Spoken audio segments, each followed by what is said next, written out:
welcome into the WRMN 10 o'clock news. On today's headlines, we've got a few things. Governor Pritzker dismisses a property tax break for the Bears at a forum and urges action on the transit fix. And it's nearly prime time. That's right. Fall colors are about to reach their peak in the Chicago suburbs. Also, two customers who say they were injured in a foam pit are suing Fun City Adventure Park. But before we get started, it is 47 degrees here in the Fox River Valley as we march to our not so high of 49 degrees today on this mostly cloudy Wednesday. Low of 36 as we get to some sun tomorrow. We get a high of 53, but of course that low is going to be 30. Friday, we get a few more degrees with a high of 55 and a low of 35 with that sunshine still sticking around. Saturday, the clouds show up just in time for Nightmare on Chicago, where the high is going to be 58 and the low of 42. If you're going to be out here in front of downtown Studio 14, make sure you bring a jacket because during Nightmare on Chicago Street, I would imagine it is going to be at the high 40s at best. But before we get into all of our other local and regional news, let's go through the lottery. These are the lottery drawing for October 21st. Here are the results. Good luck. Midday pick 3 comes in at 1, 2, 2 with an 8 on the end. Midday pick 4 coming in at 5, 4, 7, 1 with a 1 on the end. Evening pick 3, 9, 6, 9 with a 4 on that fireball. And evening pick 4, 7, 5, 7, 2, 4. The mid lucky comes in at 8, 22, 34, 40, 41. And the evening lucky, 14, 28, 41, 42, and 44. Mega Millions worth $650 million is 2, 18, 27, 34, and 59. Good luck out there. Don't forget that you have up to 1 year to claim your prizes. So if you find one of those lottery tickets floating around, make sure that you check it out. The crash victim for Monday's crash in DeKalb has been identified. Authorities have identified the 25-year-old Mount Prospect man as the person killed in the two-vehicle crash Monday at DeKalb and Kane County line near Maple Park. Ethan H. Waratuk, 25, was pronounced dead at Northwestern Medicine Kishwaukee Hospital in DeKalb. According to a Tuesday news release from the DeKalb County Sheriff's Office, Waratuk drove a 2019 Mazda 6 at the time of the crash on Illinois Route 64 and East County Line Road. Police said the Mazda was stopped at a stop sign on East County Line facing south about 9:08 a.m. Monday. Then, for an unknown reason, the Mazda entered the intersection and didn't yield to another vehicle coming west on Illinois Route 64, according to a news release. The Mazda collided with a 2013 Chevy Traverse. Both vehicles spun on the roadway. The Mazda ended up in a nearby ditch, authorities said. The crash remains under investigation by the Sheriff's Office and DeKalb County Coroner's Office. Before we head over to break, I just want to remind you that Democratic U.S. Representative Brad Schneider of Highland Park will hold a virtual town hall on Thursday. The online gathering is set for 6 p.m. on the Zoom platform. Schneider represents Illinois' 10th district, which includes parts of Cook, Lake, and McHenry counties. When we come back, there's a Veterans History Project that's coming up, and we'll get into our headline stories of Governor Pritzker dismisses property tax break for the Bears at a forum and urges action on transit fix. And, of course, it's nearly prime time. Fall colors are about to reach their peak here in the Chicago suburbs. So stick around for more 10 o'clock news here on WRMN. I am a non-attorney spokesperson representing a team of lawyers who help people that have been injured or wronged. If you've been involved in a serious car, truck, or motorcycle accident or injured at work, you have rights, and you may be entitled to money for your suffering. Don't accept an offer you get from an insurance company until you talk to a lawyer. And we represent some of the best personal injury lawyers you can find. Tough lawyers that will fight to win your case. And they're so good they stake their reputation on it by only getting paid if you win. So if you've been in a serious car, truck, or motorcycle accident or hurt on the job, find out today for free what kind of compensation you may be entitled to. Call the legal helpline right now. 800-257-3148. 800-257-3148. 800-257-3148. That's 800-257-3148. Did you get a call or message that mentioned Social Security that made you feel threatened or scared? That is not the Social Security Administration. Social Security will not threaten you, press you for personal information, or demand instant payment. Social Security does not accept payments by gift card, prepaid debit card, internet currency, or by mailing cash. Criminals use these forms of payment because they are hard to trace. Don't fall for it. Hang up, ignore them. Report this criminal activity to oig.ssa.gov. Produced at U.S. taxpayer expense. Youth football season is almost here. Elgin Steelers Youth Football and Cheer is now part of the prestigious Pop Warner League in Chicagoland. We're serving youth athletes of all ages, building character and fostering teamwork. Registration is now open, so don't miss out on the chance to be a part of a winning tradition. Multi-athletic registration discounts are available, and we're looking for dedicated volunteers to join our coaching staff. Shape the future of our youth. Plus, on April 14th, the Elgin Steelers Youth Football and Cheer start spring conditioning. Get all the details and register at elginsteelers.com. That's elginsteelers.com. Go Steelers!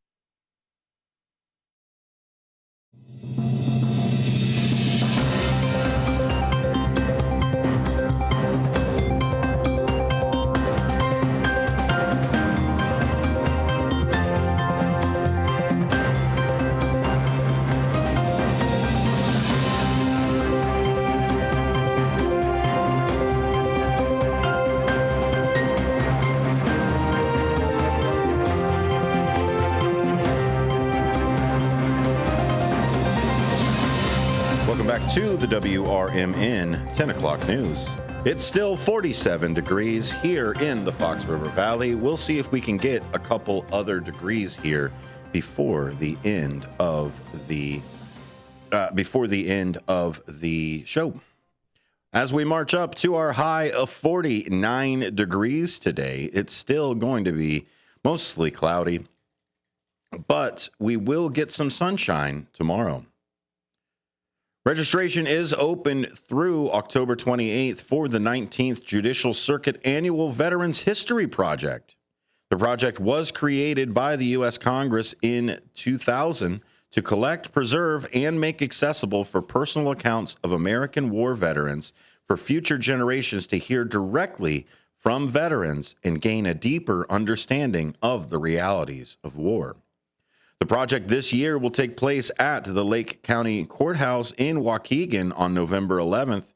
Early registration is encouraged as spaces are limited. The event begins with breakfast and a brief program. After a group photo, registered veterans give their oral histories. The histories are transcribed and archived at the Library of Congress. Visit 19thcircuitcourt.state.il.us to find out more about the Veterans History Project and those forms and information. Glen Ellen History Center will welcome Kathy Lehman, a breast cancer survivor and registered dietitian, to share her nutrition program this Breast Cancer Awareness Month. Lehman will discuss her approach to meals, building peaceful plates 5 principles for eating with peace after breast cancer on Saturday. The free event starts at 2 p.m. at the History Center, 800 North Main Street. Lehman also is slated to share the history of the pink ribbon for breast cancer awareness. For details, call 630-469-1867 or visit gehs.org. Cary is seeking residents for an input on the downtown road extension. About 3 weeks remain for the public to provide input on a planned road extension project in Cary. The Maplewood Access Road Extension is a project that aims to improve connectivity to and mobility in the downtown area and the Cary Metro Station. The new road would be an extension of Industrial Drive running from Cary Algonquin Road to High School Road, parallel with Route 14 and south of the railroad tracks. The village is nearing the end of Phase 1 of 3 that covers the preliminary design and environmental analyses. Having started in 2022, the village conducted studies and surveys on traffic, utilities, topography, environmental impacts, and drainage. The second phase will prepare contractors and land purchases, and the third phase will be construction. If the village can stick to its timeline, construction could start as soon as 2027, according to village documents. Currently, the plan is to realign the roads at Industrial Drive and Cary Algonquin Road to be a 90-degree intersection with a stoplight. A shared-use path for walking and biking is proposed along the west side of Cary Algonquin Road and south of the new access road. During construction, the village will need to have a temporary easement into a portion of the backyards of homes on Norman Drive to install fencing, HDR transportation engineer Jeff Young said. The new road is being planned in conjunction with the proposed multifamily development on the former Maplewood School property. Cary's Zoning, Planning, and Appeals Board is set to vote on the proposed development on November 13th. Residents, community members, and businesses can provide feedback until November 12th at maplewoodaccessroad.info or by emailing the village at maplewoodAccess@caryillinois.com. When we come back, we'll hit one of our headline stories. 2 customers who say they were injured in a phone pit are suing Fun City Adventure Park in Algonquin. Stick around for more WRMN 10 o'clock news. I'm Dennis Green.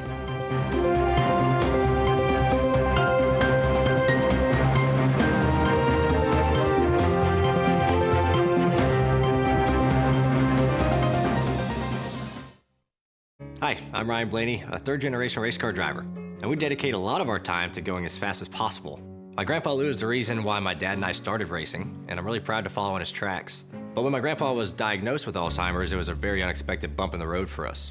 I've learned a lot on this journey with my grandpa Lou, and the memories of my grandpa will always be with me. It's important to notice if older family members are acting differently, experiencing problems with their memory, or having trouble with routine tasks. Talking about Alzheimer's can be really tough. But if you notice something, have a conversation with your loved one. Encourage them to see a doctor or offer to go with them. Early detection of Alzheimer's can give your family time to explore support services, make a plan for the future, and access available treatments. The Alzheimer's Association provides care, support, and research to help you take control of the situation with your family and manage the disease together. If you or your family are noticing changes, it could be Alzheimer's. Talk about seeing a doctor together. Visit alz.org/time to talk. A message from the Alzheimer's Association and the Ad Council. Hey Bears fans, want your business heard during every heart-pounding moment of the game? WRMN 1410 is now offering in-game ad spots for Chicago Bears broadcasts. Be a part of the action as thousands of die-hard listeners tune in each week. Whether it's a touchdown, turnover, or a timeout, your message will be right there in the mix. Spots are limited and going fast. Call WRMN 1410 today at 847-741-7700 and score big with in-game advertising that delivers results. Get in the game with the Chicago Bears on WRMN AM 1410. When I was in foster care, I never knew when I would have to move, so I always had my suitcase ready to go. Then one day, I was adopted. My new parents opened their hearts and home to me. My parents cook my favorite breakfast for me every morning. My parents take me on trips I never thought I would go on. They gave me a home and an even better reason to use that suitcase. My parents aren't perfect, but they're perfect for me.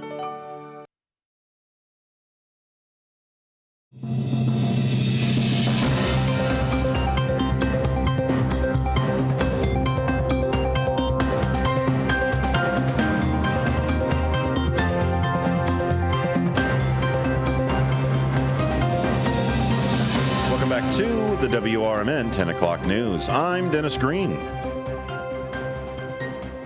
Two customers who say they were injured in a foam pit are suing Fun City. A man jumped into a foam pit on a visit to Fun City Adventure Park in Algonquin with his toddler and says he left with a fractured leg. Another claims his child suffered head, neck, and back injuries in the same way, according to separate lawsuits filed in McHenry County Court. Both suits seek more than $50,000 from the indoor amusement park.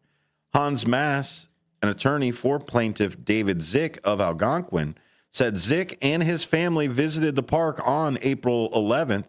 Zick was badly injured when he jumped in the foam pit with his son, unaware that it was very shallow and that it would not protect his legs from impacting the bottom. He fractured his left leg badly, requiring ankle surgery. Bills are over $50,000. He still has some medical issues. In his lawsuit, Zick contends the business failed to disclose the depth of the foam pit despite knowing the park's activities are intended for children. The lawsuit names Fun City and property manager River Point of Algonquin LLC as defendants.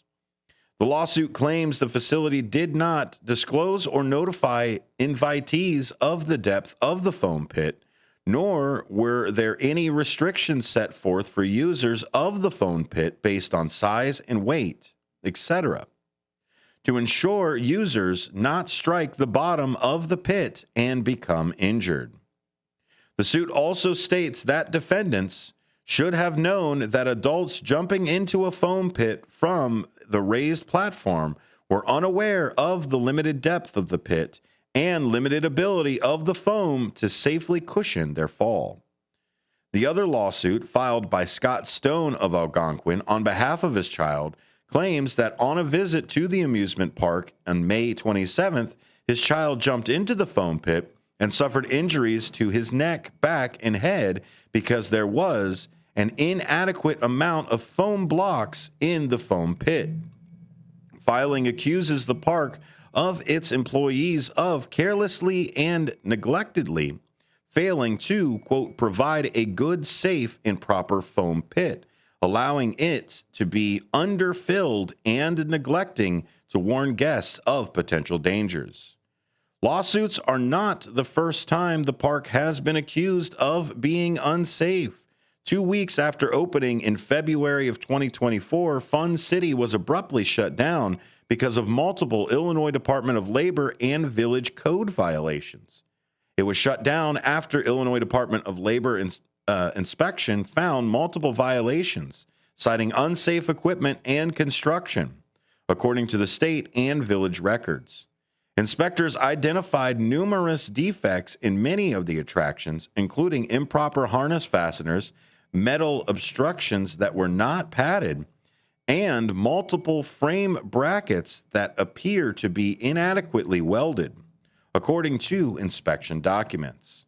The village of Algonquin is not a party to the lawsuits and, quote, We have no input on these matters at this time, said Patrick M. Knapp, the town's community development director.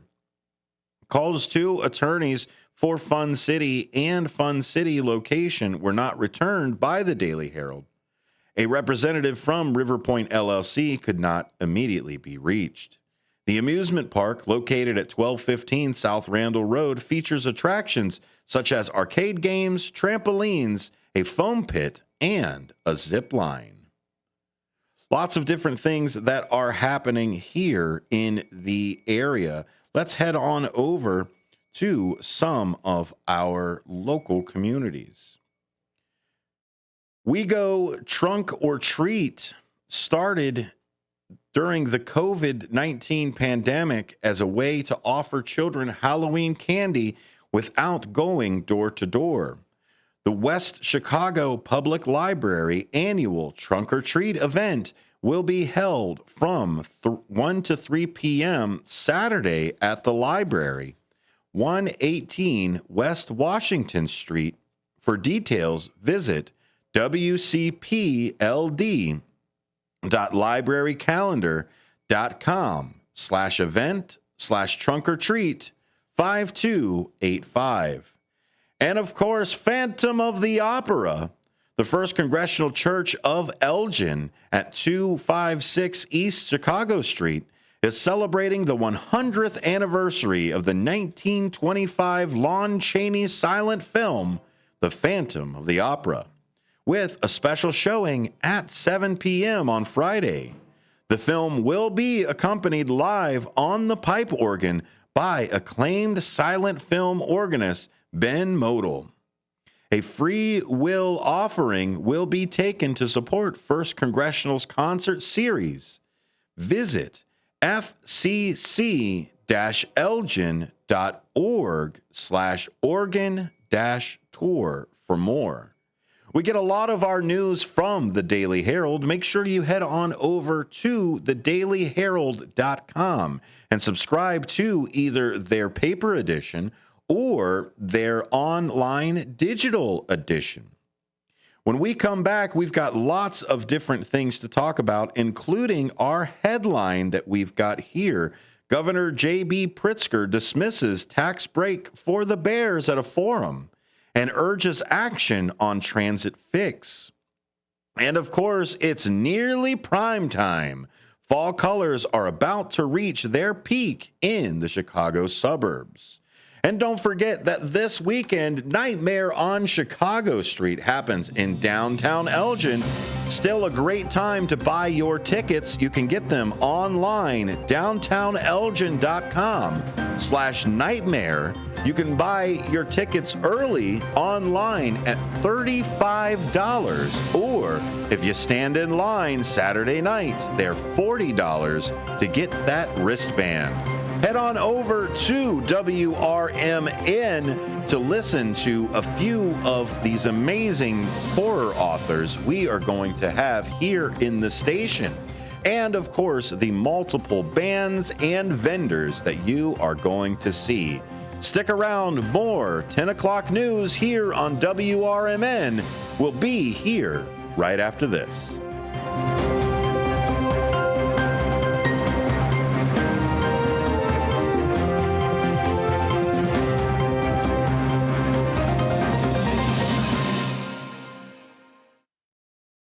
I'm Trey Westerberg on 1410 WRMN Elgin, proudly serving the Fox River Valley. This update brought to you by Rain X, America's #1 wiper blade. Several temporary roadblocks and traffic interruptions are expected on October 25th in Batavia, the day Batfest returns to the downtown area. The Halloween Senate event is planned from 10 a.m. to 2 p.m. on the Saturday before Halloween, and one of Batfest's beloved activities is the parade, which is set to step off at 10 a.m. at the intersection of North Island Avenue and Houston Street. The procession will require a complete complete shutdown of West Wilson Street between Island Avenue and Water Street for about 20 minutes, according to a news release. A full road closure is expected on Houston Street between Island Avenue and Route 31 for the duration of the event. Nearly 2 million people in Illinois could lose federal food benefits ahead of Thanksgiving if Congress cannot agree on a budget by the end of the month. According to ABC 7, the Illinois Department of Human Services announced the U.S. Department of Agriculture has told states that SNAP benefits will not be funded beginning November 1st if the federal government shutdown continues into a second month. About 1.9 million people in Illinois receive Supplemental Nutrition Assistance Program benefits each month. A problem with Amazon's cloud computing service disrupted internet use around the world Monday, taking down a broad range of online services, including social media, gaming, food delivery, streaming, and financial platforms. After 3 hours after the outage began, Amazon Web Services said it was starting to recover, although problems lingered for some users. AWS provides behind-the-scenes cloud computing infrastructure to some of the world's biggest organizations. A 16-year-old girl has been reported missing from Aurora. Melinda Granados was last seen around noon Friday in the 500 block of Parker Avenue, according to an alert from police shared Saturday morning on Facebook. She remained missing as of Monday. The teen is described as 5'4" and weighing about 150 pounds with brown hair and brown eyes. She was last seen wearing a black hoodie and black pants. Police are asking anyone with information about Granados' whereabouts to contact Aurora Police at 630-256-5500. I'm Trey Westerberg on 1410 WRMN Elgin, proudly serving the Fox River Valley. Let's go! You're still glowing, flirting, grooving. You still got it. But your immune system weakens as you age, making it harder to fight flu, pneumococcal pneumonia, RSV, and COVID-19. Vaccines are a key part of any health routine and help strengthen your immune response. Ask your doctor or pharmacist which vaccines you need. Schedule in minutes at vaxassist.com. Sponsored by Pfizer.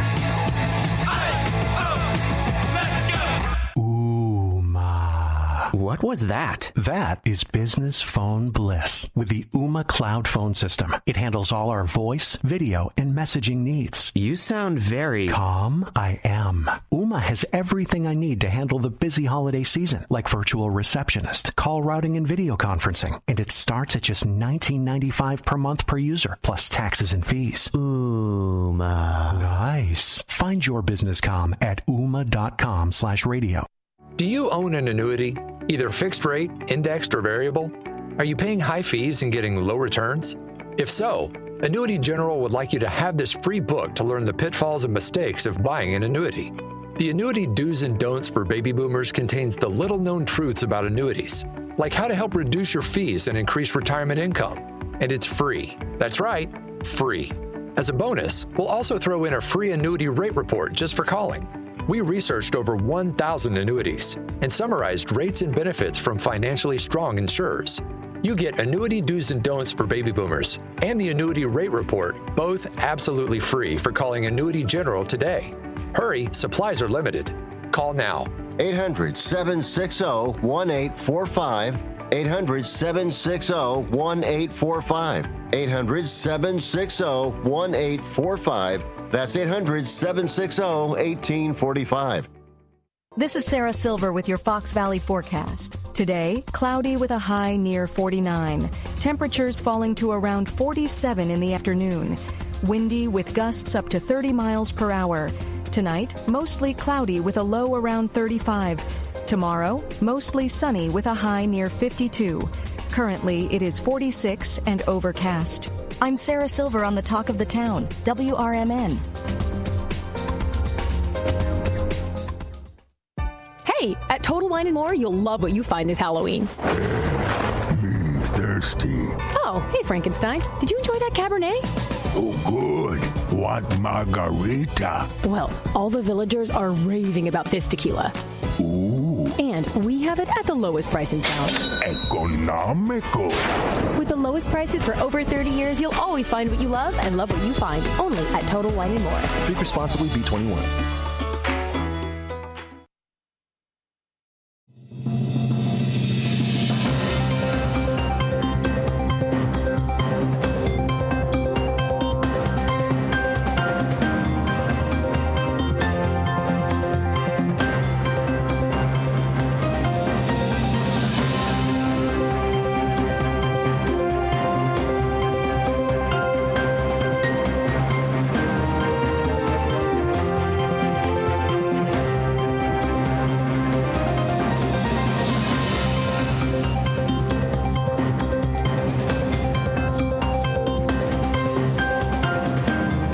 back to the WRMN 10 o'clock news. Let's get into our headline story. Governor Pritzker dismisses property tax breaks for the Bears at a forum and urges action on the transit fix. Apologize if you're hearing any of that construction going on. They are setting up for Nightmare on Chicago Street, which is going to be a fantastic time. I hope that you can all be there and see us as well. Governor J.B. Pritzker ruled out a property tax break for Chicago Bears Stadium in Arlington Heights while keeping the door open on infrastructure aid at an Economic Club of Chicago Forum Tuesday. The governor also urged action on pulling public transit out of a budget hole and spurned a proposed head tax on corporations in the city. Bears are pursuing a stadium/mixed-use development at the former Arlington Park and seek an extended property tax reprieve of $855 million in infrastructure subsidies. Pritzker noted the Bears are a successful franchise valued at $9 billion. Building a couple billion-dollar stadium for them, promising that they won't pay any property taxes. We shouldn't do that. That's not good for the taxpayers, he said. He went on to say, when companies come to the state of Illinois and they want to help grow or build something new and big, we help. We help them with infrastructure. We help them in a lot of different ways, Pritzker said. What I'm not for is that we're responsible for building your factory or we're responsible for building your new headquarters. We're not. We can help you. We'll build roads. We'll help you with incentives. And, he said, taxpayers should not be left on the hook for millions in debt from the 2003 Soldier Field renovations. Meanwhile, transit faces a $230 million shortfall in 2026, which will reach $834 million in 2027 and continue spiraling, officials predict. State lawmakers are considering a bailout for Metra, PACE, and the CTA during the fall veto session that ends October 30th. Governor Pritzker said in an answer to the question from moderator Chris Jones, a Chicago Tribune editor, it's not just a state effort. The transportation system themselves need to find efficiencies, and we've demanded that from them. We need reforms in the way that it's governed and that it's going to be part of the bill. And counties and the city are contributors along with the state.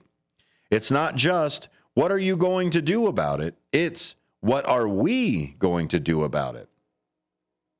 The governor suggested that some Republicans will balk at the Democratic rescue plan, but said a, quote, world-class system, unquote, will be transformative for the economy and riders. Pritzker went on to say, and guess what? That means you've got to pay for it. Somebody's got to pay. We all have to pay. The riders have to pay. We all want something great for this region and for the rest of the state. I'm asking the legislator that they do it in the veto session. The governor has also rejected a proposal in the Chicago Mayor Brandon Johnson's budget for a head tax on employees at larger businesses. Pritzker said, I am absolutely foursquare opposed to a head tax for the city of Chicago. It penalizes the very thing we want, which is more employment in the city.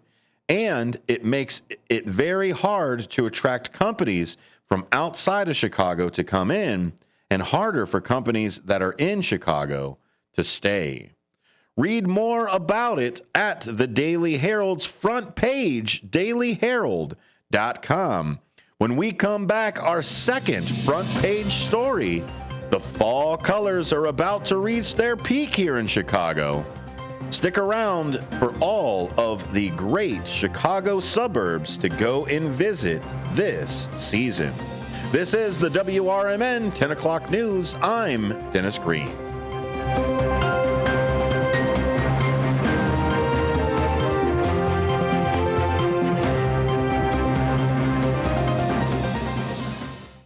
This is Larry Jones, and I'd like to talk to you about my bank, American Eagle Bank in South Elgin. Has your bank changed names in the last 10 years? Is your bank another faceless branch with headquarters in another city? Are you tired of earning next to nothing on your savings account or certificates of deposit, or does your personal banker treat you like a stranger?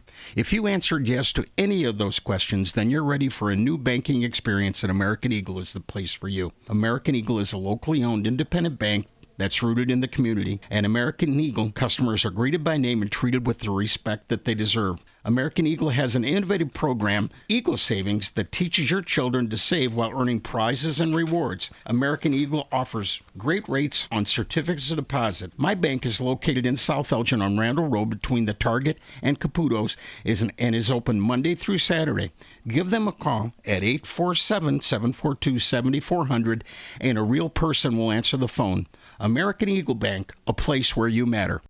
Attention all sports fans. Get the latest issue of the Chicago Sports Journal featuring player profiles, team schedules, ballpark photos, and more. Visit CHISportsJournal.com. Chicago sports fans are raving about the latest issue of the Chicago Sports Journal featuring owner profiles, book reviews, cafe, bar, and restaurant reviews, specials, and more. Pick up your copy of the Chicago Sports Journal at Metro train stations, retail locations throughout Chicagoland, or visit CHISportsJournal.com today.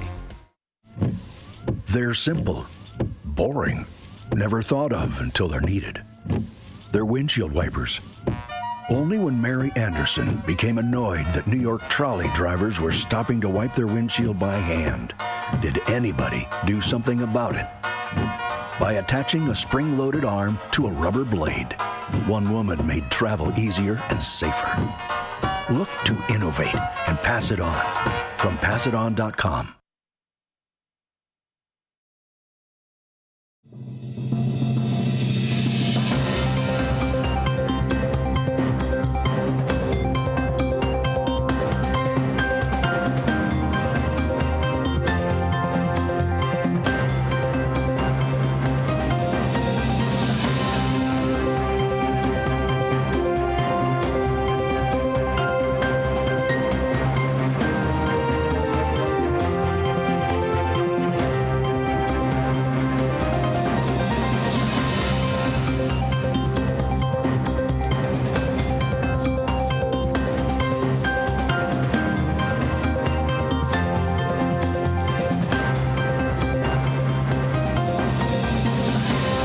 Back to the WRMN 10 o'clock news. It's good to see you guys all out there on the YouTube side. Head on over to youtube.com. You can find us at WRMN Radio. It's nearly prime time. Of course, those fall colors are about to reach their peak in the Chicago suburbs. Fall colors are about to be in full swing in the Chicago suburbs, with peak times likely to come in the next couple of weeks.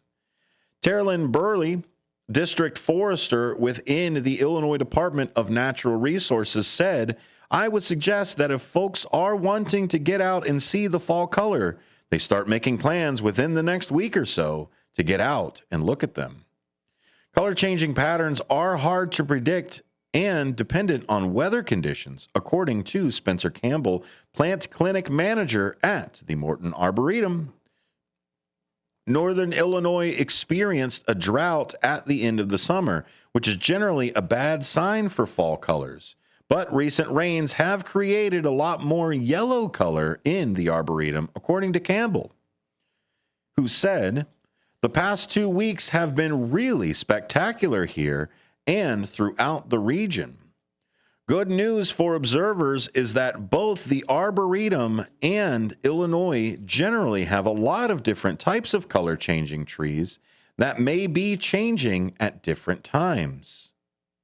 Campbell said, "What's different about our fall color in the Chicagoland area is it kind of comes in waves, right?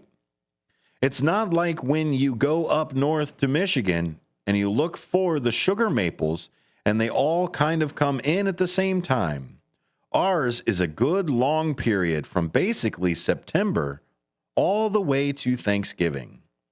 The Morton Arboretum is located at 4100 Illinois Route 53, and it features 1,700 acres to explore.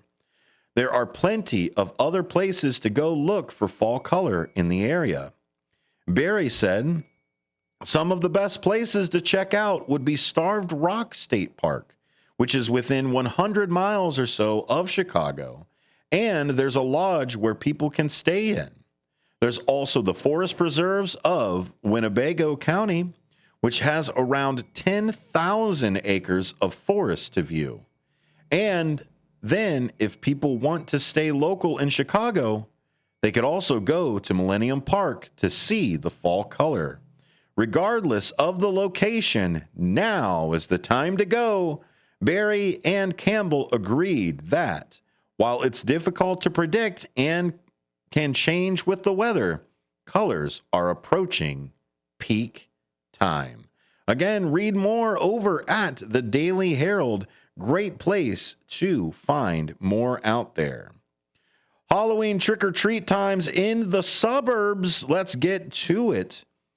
After Halloween is over, many towns offer pumpkin recycling events called Pumpkin Smash, where residents can drop off their pumpkins for composting. Find your Pumpkin Smash near you or go to scarce.org/pumpkins to visit your town's website. Halloween is Friday, October 31st, and here are the times. Addison is 3 to 7. Algonquin is 3 to 7. Antioch is 4 to 7. Arlington Heights is 3 to 7. Aurora is 4 to 7, with a trick-or-treat at Wilder Park and Promenade from 2 to 4 p.m. Barrington is 3 to 7. Barrington Hills is 3 to 7. Bartlett is 3 to 7. Batavia 3 to 7. Bensonville 3 to 7, with a trunk-or-treat on Central Street from 3 to 5. Bloomingdale is 3 to 7. Bolingbrook is 4 to 7. Buffalo Grove 3 to 8. Campton Hills 3 to 7. Carroll Stream is 3 to 7. An indoor trick or treat at the Village Hall at 500 North Gary Avenue from 3 to 4:30 p.m. Then visit the police department between 3 and 7 p.m. Cary is also 3 to 7. Carpentersville 3 to 7. Crystal Lake 3 to 7. Deer Park 4 to 7. Des Plaines, no set hours. Police suggest that children be in by dusk. Downers Grove, no official hours. Daylight hours recommended. On Sunday, October 26th, join the Lions Club costume contest at noon at Fishel Park. Then stop by participating downtown businesses for trick-or-treating from 1 to 3 p.m. East Dundee, 3 to 7. Elburn, 4 to 8. Elgin, 3 to 7. Elk Grove Village, 3 to 8. Elmhurst, 3 to 7. Fox Lake, 4 to 7. Fox River Grove, 3:30 to 7:30. Geneva's 3 to 7, with a downtown trick-or-treating from 2 to 5 p.m. on Thursday, October 30th. Gilbert's 3 to 7. Glen Ellen, 3 to 7. Glendale Heights, also 3 to 7, with a Safety Town Halloween from 4 to 7 p.m. Glenview, 3 to 7. Grace Lake, 4 to 7. Green Oaks, 4 to 8. Gurnee, 2 to 5 p.m. Sunday, October 26th. Haynesville, 4:30 to 7:30. Hampshire, 4 to 7. Hanover Park, 3 to 7. Hawthorne Woods, 4 to 8. Hoffman Estates, 3 to 7. Huntley, 4 to 8 p.m. with a trick-or-treat around Square from 10 a.m. to 2 p.m. Itasca, 3 to 7 p.m. Lake Barrington, 3 to 7, with Lake of the Hills, 2 to 8 p.m. Libertyville coming in at 4 to 8. Lincolnshire, 4 to 8 as well. Lindenhurst, 4 to 7. Lombard, 3 to 7. Maple Park, 4:30 to 9 p.m. McHenry, 4 to 8. Mount Prospect, 3 to 8 as well. Naperville has no official hours, but trick-or-treating at the Naper Settlement from 523 South Weber Street from noon to 4 p.m. Sunday, October 26th. North Aurora is 4 to 8. North Brook is 4 to 8. And Oak Brook is 3:30 to 7 p.m. Oak Brook Terrace 3 to 6. Palatine 3 to 7. Park Ridge 3 to 7. Pingree Grove 4 to 8. Prospect Heights 2 to 7. Rolling Meadows 3 to 8. Roselle is 4 to 8. St. Charles is 3 to 7. And Schaumburg is 3 to 7 p.m. When we come back, I've got just one more story for you before we get out of here.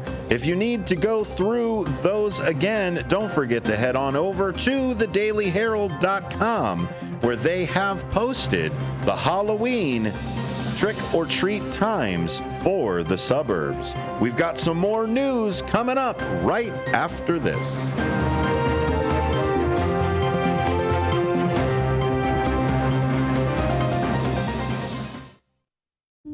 As veterans, we're no strangers to helping others.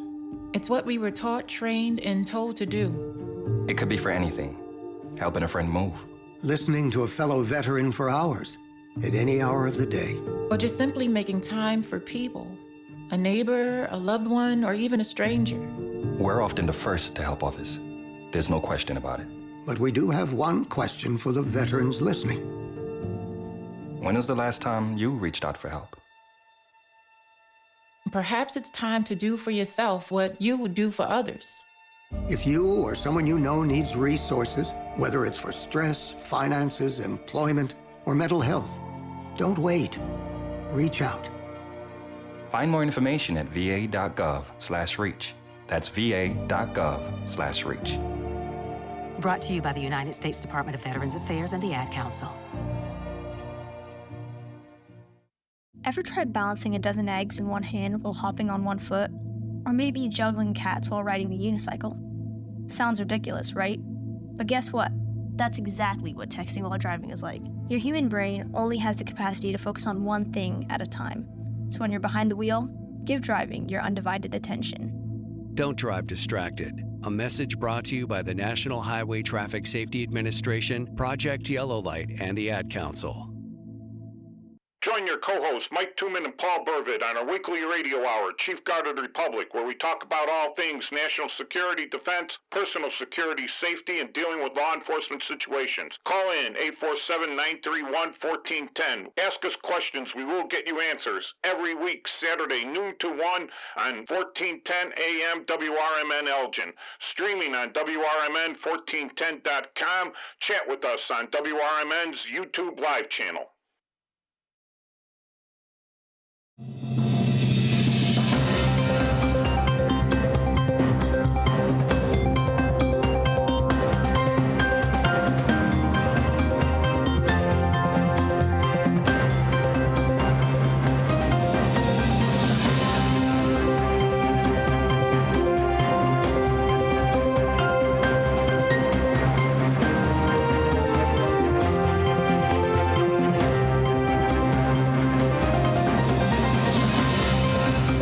Welcome back to WRMN. This is the WRMN 10 o'clock news. The much anticipated pedestrian bridge over Route 59 is set to open in Streamwood on Saturday. Streamwood is dedicating the opening a long-planned pedestrian bridge over Route 59 just north of Irving Park Road at 9 a.m. on Saturday. Much anticipated span has been in the works since the village's last comprehensive plan revision in 2018, village manager Sharon Cadigan said. Residents and village officials recognized Route 59 as a barrier between sophisticated networks of nearby trails on either side. Planning and engineering began in 2020, but physical construction of the 2,100-foot-long bridge started in the spring. A lengthy, gentle slope makes it compliant with the Americans with Disabilities Act. Total cost was $12 million, with 80% of it borne by grants and other funding sources from outside the village, Cadigan added. The rest was gradually saved in anticipation of the construction without the need for additional resources. She said, "It's a really cool engineering project. What you see driving on Route 59 is the bridge structure. We've had some great engineers. It's a wonderful community amenity." Streamwood Public Works Director Matt Mann agreed that the bridge itself maintains the aesthetic of the trails it's connecting by passing above wetlands. From an engineering standpoint, it's an interesting setting, he said. The bridge construction has been exclusively on village property, with great effort made to cause no permanent disruption to the wetlands. On the other hand, the steel and concrete structure is intended to minimize long-term maintenance costs, Mann said. A wood boardwalk would have been less expensive to build, but a constant pressure to maintain. After the ceremonial ribbon cutting at the dedication, the bridge's inaugural users will be the club members of Streamwood Biking. Attendees are asked to RSVP to mayor@streamwood.org and stay tuned for additional details about the event. Parking is available on the property west of the Chipotle Mexican Grill at 510 South Sutton Road in Streamwood, near the entrance to the bridge. Head on over to downtownelgin.com for Nightmare on Chicago Street. This is the 13th annual Nightmare on Chicago Street here for the city of Elgin. And you can head on to downtownelgin.com/nightmare to buy tickets. You can get them for $35 online pre-bought, or you can still purchase them in line while you get to the event.